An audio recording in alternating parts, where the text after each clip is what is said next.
Our next athlete, would you please congratulate Kellie Lewis J.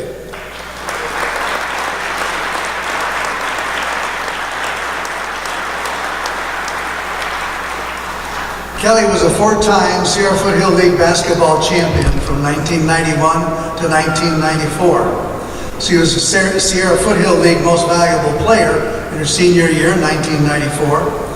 She was a two-time All Big West Conference player at Boise State in 1997 and 98. And she was recently the head basketball coach at Florida Atlantic University. Please congratulate Kellie Lewis J.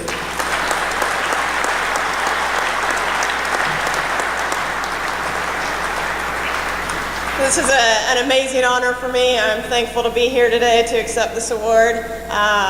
I would like to thank the Placer High School Hall of Fame Committee. I would like to thank Principal Caminiti, Athletic Director Mark Lee for having me here. I've got my family here, my mom Chris, my brother Kevin. I've got grandparents, aunt, uncles, teammate Molly Sweezy, who's been at everything with me. Coach Pete was my AAU coach, so we've had a lot of great experiences together. It's an honor to be up here. I was a little bit of a late bloomer in,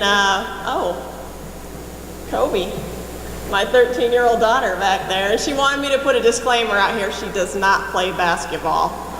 So, and there'll be more stories about you as I go on, Kobe, so you gotta wait for those. I was kind of a late bloomer with basketball. I was a soccer player. Soccer was my first love with a coach like Rad McCord that I had. Of course soccer was what you did. And so in 7th grade, I had a friend who wanted to try out for basketball. Did not like basketball, but I thought, hey, I'd go with ya. Ended up making the team. She did not make the team, so that was a little hard to stomach. But I ended up having a great time at E.V. Kane. Coach Haverberg, Coach Hash were my coaches there. I had a 30-point game. Probably my second best game of my career was in 7th grade. I scored 30 points in a game. So Kobe, we got some work to do, okay? There's hope. Late bloomer, you heard that last story, right?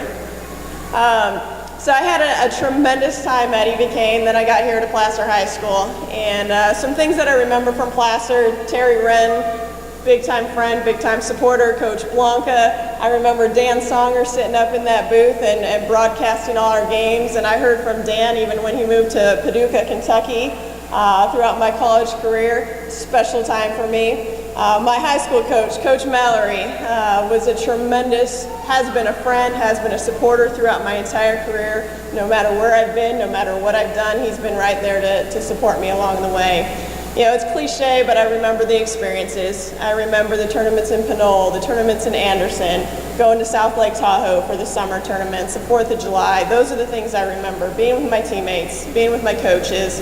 I want to come back to Coach Mallory a little bit. Bless your heart for dealing with me for 4 years. I was fiery, I was stubborn, I hated to lose, I was competitive. Probably the worst part of that time was during practices. If I lost, I want to know why the drill was screwed up. I want to know how my teammates cheated. I wanted to know anything. I was probably a pain to coach. The ironic thing was when it came time to suicides, I'm not sure I had that same winning mentality. Y'all can go ahead and win that. I'm going to just win the other things. So, you know, karma got me. I've been coaching for almost 20 years now, so they got you back for you. I went on to play at Boise State. I had a great career there. I was an Arthur Ashe All-American as well. Broke a lot of records there. All-conference player. Again, basketball has kind of driven everywhere that I've gone and has been my heart and soul for everything I've done. I've had the chance to play and coach in England, Austria, Hungary, Switzerland, Italy, Norway, Denmark. This past year I took my team to Canada for a tour, so I've been able to travel all across the world for this game that I love. Been able to play in almost every state in the United States.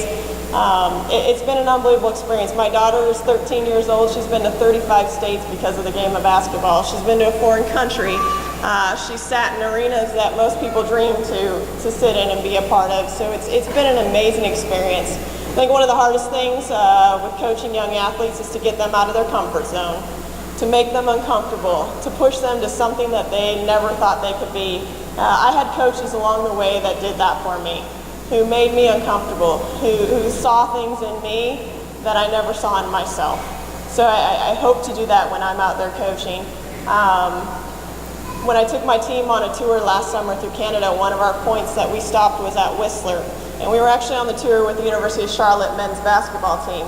And we were going to go do a zip line event. And my daughter came on the trip with us, and I said, look, if you're coming, you're doing it all. You're not going to back out. You're doing it all. So we went and got in line for the zip line. And the Charlotte men's basketball team was there. They had 3 players there. My whole team was there. I didn't give them an option. I said, you know what? Part of being uncomfortable is jumping off that cliff and doing something that you've never done before. Because if you're not going to do it now, you're not going to do it on the court. So we proceeded to get up there. Some of them took about 10 minutes to walk off those steps and go. Kobe took maybe about 30 seconds to go, but it was 90 miles an hour for 2 miles, the longest, fastest zip line in North America, and our whole team accomplished it. So it's a great story. Take yourself out of your comfort zone and try something new. You know, I coach now. I've had the opportunity to coach some tremendous athletes. I've coached 3 Olympians. I've coached a team that went 30-0 in the Big 12 conference, won a Big 12 championship at the University of Nebraska. I had a player 2 years ago that I coached who hit 11 threes in one game. She was 1 short of the NCAA record. And right after the game, she looks at me and she said, "Did I beat your record?" I said, "Yeah, you got me." I think I had 9 here at Placer in a game, so that was one of my fondest memories. But she got me. She had 11. Over the past 5 years at Florida Atlantic University, we broke over 30 conference and school records. So it's been a tremendous career for me. The game of basketball started here at Placer and has taken me unbelievable places. When I coach, I think the biggest word that comes to mind is empower.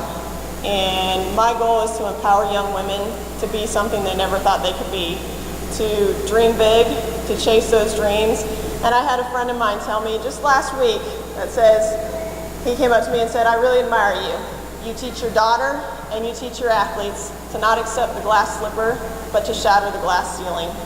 And I hope that's what I do for my players every day, is to teach them that they can be something better than what I was, something better than they even dreamed that they could be. So I do know that there is one person missing here today. My dad was an unbelievable supporter. Placer was his home. Auburn was his home. Auburn was his heart. And I can envision him back there. This induction into this Hall of Fame would have meant everything to him. So once a Hillman, always a Hillman. Thank you so much. We're all proud to be here.